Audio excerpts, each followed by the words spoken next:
she might die before the end of my visit. And her children didn't seem to understand what was happening, which felt even worse. So once we got her settled inside, and I could tell she was very comfortable, so I sat down with the kids to let them know what was happening and explained why I thought their mother would die that night due to her being unconscious, the changes in breathing, her death rattle, all the things. I asked them to call family and friends if they needed more people there for support. And I basically tried to stay as long as I could at the visit, thinking she would die then. Like, I thought she was so close to death that I was trying to hang around the house so I could be there when she died to support them. By this time, I had been a hospice nurse for at least a few years, and I could really tell when someone was getting close. There's sure signs, like I said, the agonal breathing, when people are breathing very, very differently and their skin color's changing, it's pretty obvious that they're going to die. And the closer someone is to death, for me anyway, it's easier to see how close they are. So that's how close she looked. I had done this before where I sort of hung around the house knowing I think they're going to take their last breath like any minute now. So I'm just going to hang out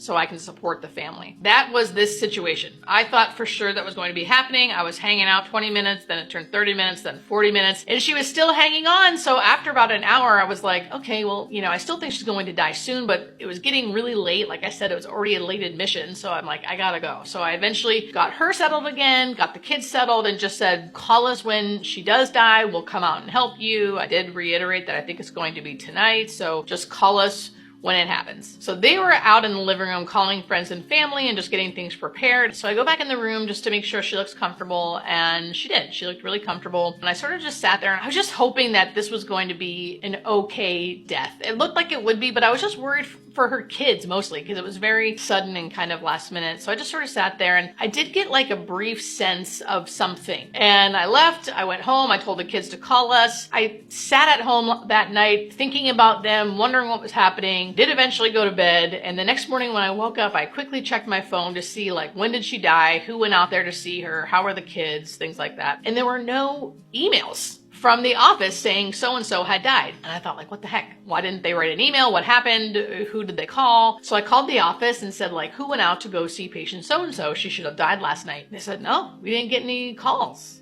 And I was like, what? That alone seemed impossible to me. Like, it seemed impossible that she would live through the night. When I tell you what happened next, it was like, I truly couldn't believe it. So I call the family to make sure they're okay. Son answers. He sounds happy.